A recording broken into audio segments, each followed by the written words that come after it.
Walter Grady sat motionless on the defendant's bench, his hands resting in his lap like stones smoothed by time. The fluorescent lights above him buzzed faintly, flickering now and then, casting shadows on his sunken cheeks. Around him, the clatter of courtroom bureaucracy continued, papers shuffled, the bailiff murmured instructions, and a lawyer 2 rows back joked half-heartedly about parking tickets. No one looked at Walter. No one saw the worn man whose shoes had holes in the soles and whose coat still bore last night's snow like it had never melted. The clerk read out the next case, his voice flat with routine. Case number 47,293. State versus Walter Grady. Walter stood slowly, a stiff creak in his knees. His public defender, a young man who had greeted him with a shrug and a sigh that morning, gave a brief nod before standing beside him. The judge was already flipping through a thin folder, skimming the charges with practiced detachment. The words shoplifting, repeat offense, no fixed address, were all underlined.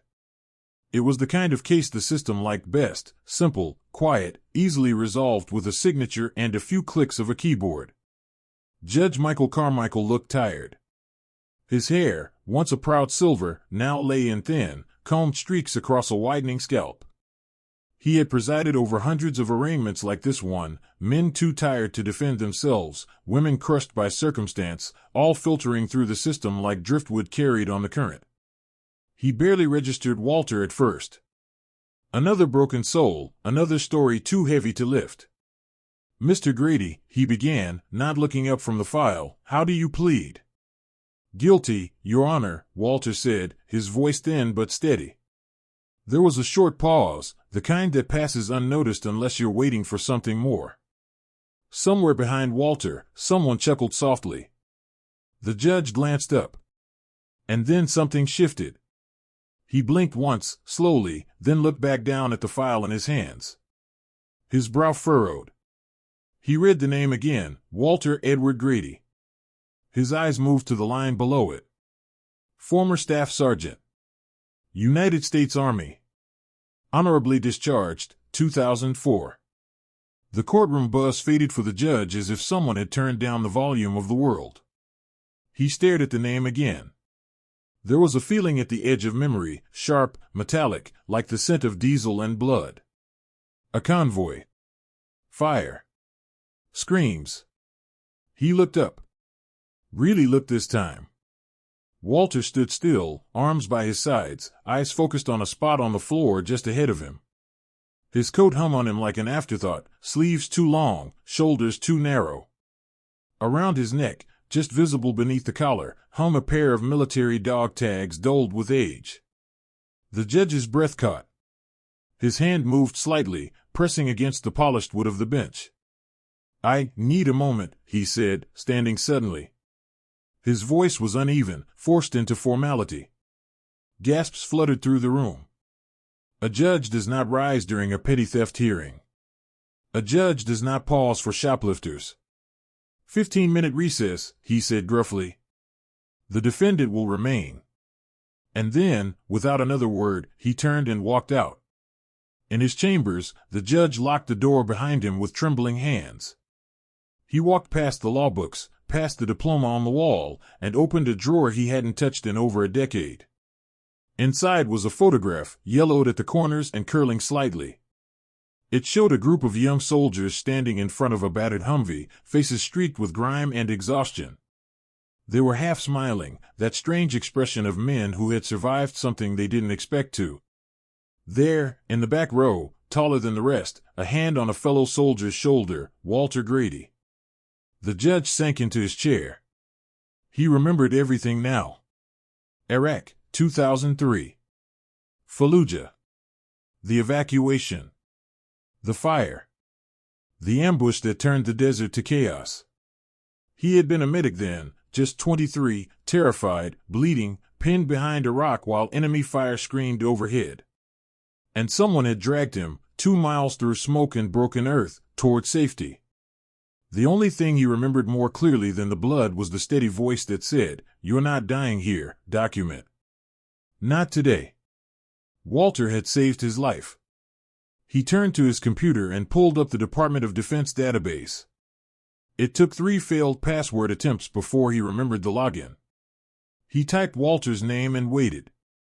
The file was still there: 3 tours, commendations, Bronze Star, honorable discharge. And then, under notable actions, he found it.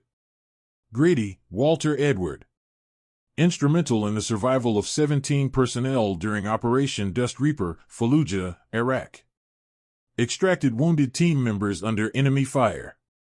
Carried injured medic Michael Carmichael to safety under sustained attack. The judge's name stared back at him from the digital page.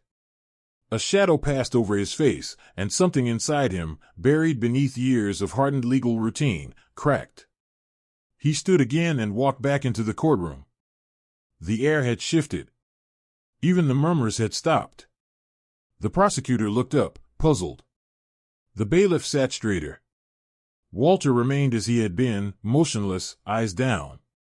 The judge resumed his seat, but he didn't open the file. Instead, he looked directly at Walter. "Charges dismissed," he said, voice clear now. "Mr. Grady is free to go." A stunned silence followed. The public defender blinked, unsure whether he had heard correctly.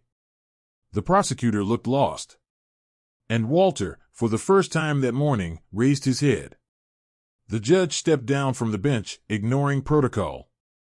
He reached into his pocket and drew something small and gleaming, a Bronze Star medal, the kind given for heroism in combat. Not a replica. His own.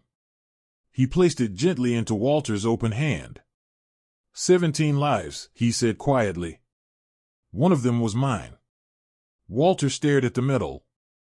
His fingers closed around it slowly, as though afraid it might vanish. For a moment, the courtroom was utterly still. No gavel. No final words. Just a man who had once saved others, and a man who would not forget it.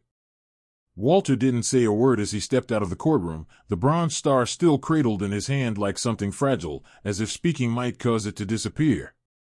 The hallway was quiet, save for the distant ringing of a telephone and the low rumble of conversation behind closed doors. His public defender caught up to him briefly, muttering something about unprecedented decision and "you're free to go," but Walter barely heard it. He had never expected anything to come of that morning. The loaf of bread hadn't been stolen for pleasure or pride. It had simply been a way to stay alive through another night. But now, the weight of that medal in his palm felt heavier than the hunger that had driven him into Morelli's market. For the first time in years, Walter wasn't thinking about where to sleep or whether the snow would soak through the seams of his coat. He was thinking about that judge's face. Recognition, not pity. That mattered. When he stepped out into the street, the chill air felt different, not warmer, not softer, but changed somehow. A man in a dark overcoat leaned against the precinct steps. He held up a phone as Walter passed. "Sir," he said, "was that really your medal?" Walter kept walking. Behind him, the man uploaded the video clip he'd taken in the courtroom. Just a few seconds, the judge descending from the bench, placing the medal in Walter's hands, the quiet gasp of the room. No commentary. Just a moment. Within hours, the video reached a local blog. From there, a national veterans network picked it up. Then, a morning talk show shared it under the caption, "From Bronze Star to Breadline, and back again." By that night, Walter's name was trending. The photo of him holding the medal, threadbare coat, weathered hands, eyes unsure, landed on the front page of 2 New York papers. And just below that image, headlines asked, "How did we forget Sergeant Walter Grady?" On a bench near Prospect Park, Walter ate a sandwich someone had handed him after recognizing him from the news. It was wrapped in wax paper, still warm. Chicken salad. A thermos of hot tea came with it. He didn't remember the woman's name, only that her eyes had filled when she offered it to him, saying, "I just wanted to say thank you." The following morning, Walter returned to his usual corner behind the recycling depot. He wasn't sure why, habit, maybe. He laid out his sleeping bag, though the cold had cracked the zipper weeks ago. Just as he was settling in, 2 men in Klein City-issued jackets arrived. One held a clipboard. The other held a folded blanket. "Mr. Grady, One of them said carefully, "We're from the Brooklyn Veterans Outreach Unit. We saw the news. We'd like to talk, if that's all right." Walter didn't respond at first. Offers like this came with conditions, most of them temporary, most of them vanished as quickly as they arrived. "We're not here to move you or shame you," the man added. "We're here because you shouldn't have been out here in the first place." They offered him a cot at a new veterans shelter, one that had been struggling to find the right outreach strategy. But now, with Walter's story all over the city, the mayor's office had suddenly found renewed interest and funding. That night, Walter slept in a clean bed. The air still carried a faint scent of antiseptic, and he kept the bronze star beside his pillow like a compass pointing back to something long buried. A week passed. Then two. At first, Walter stayed quiet. He said little during the shelter's morning check-ins, nodded politely during group therapy, and spent most afternoons outside collecting bottles, as he always had, not because he had to anymore, but because it made him feel useful. But change, like the thaw of winter, comes slowly. Then a letter arrived. It was thick, embossed, and addressed directly to him. Inside was a handwritten note from Judge Carmichael. "You once carried me through fire. I couldn't carry you through what came after, but I can stand beside you now. Come speak at the Veterans Unity Forum next month. I think people need to hear what dignity really looks like." Walter stared at the letter for a long time before folding it and placing it inside his coat, next to the medal. At the forum, the audience filled every chair. Veterans from across the state attended.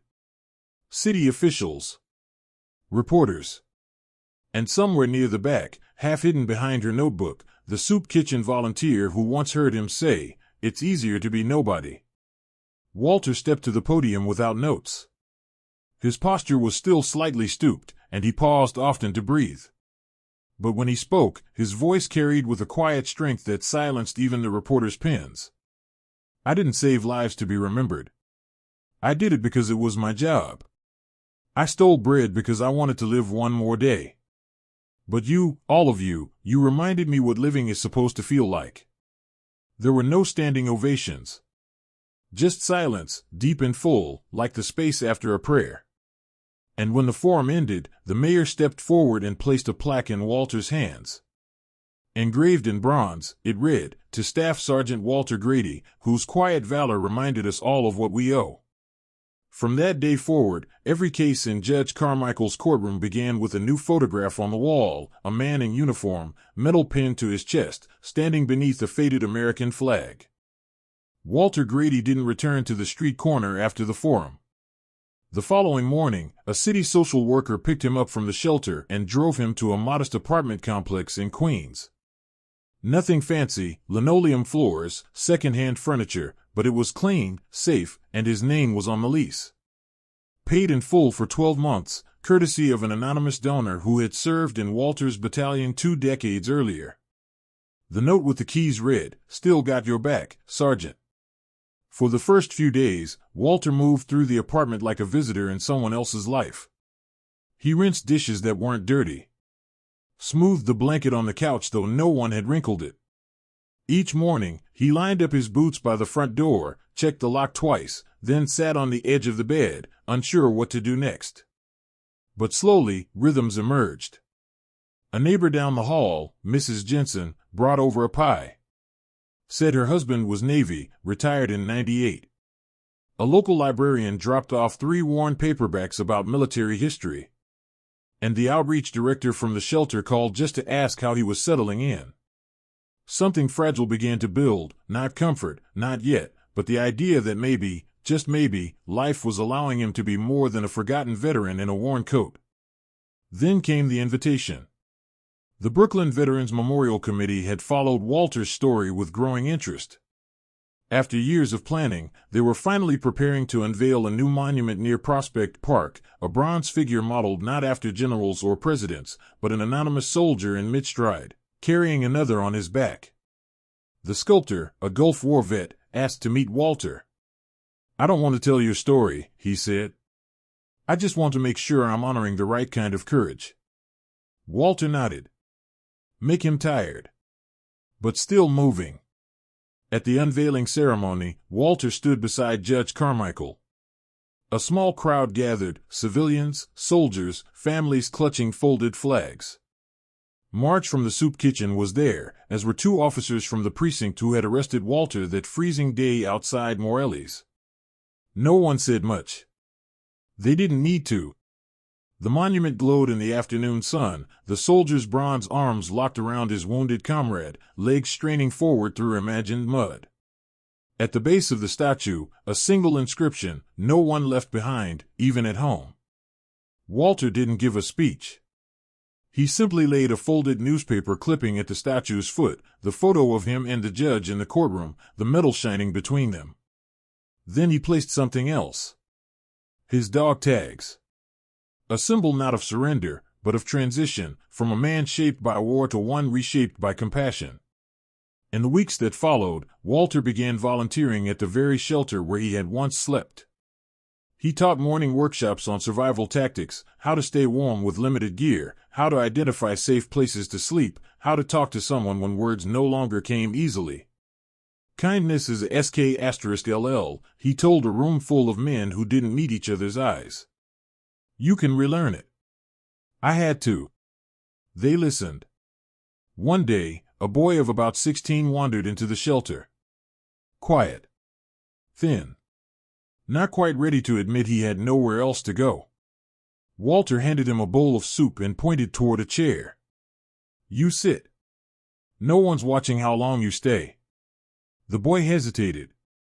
Then sat. Word spread, among shelters, soup kitchens, veteran centers.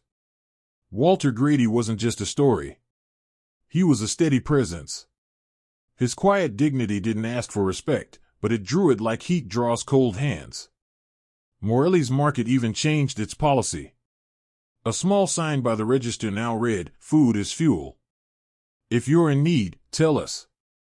No questions. Mr. Morelli never spoke to Walter again, but one morning, a delivery boy from the store dropped off a care package to the shelter. Bread, peanut butter, 2 cans of coffee, and a note that simply said, "For strength to live one more day." Years passed. Walter's beard remained silver, but cleaner now, trimmed. He never remarried, never moved again, never chased anything more than peace. When he died at 74, his funeral was held at the Brooklyn Veterans Memorial. Hundreds came, people who had shared a meal with him, walked beside him, or simply heard the story of the man with the stolen bread and the Bronze Star. Judge Carmichael delivered the final words. He reminded us that no rank, no discharge paper, no mistake can strip someone of their worth. Walter Grady was not saved by a courtroom. He was revealed by it.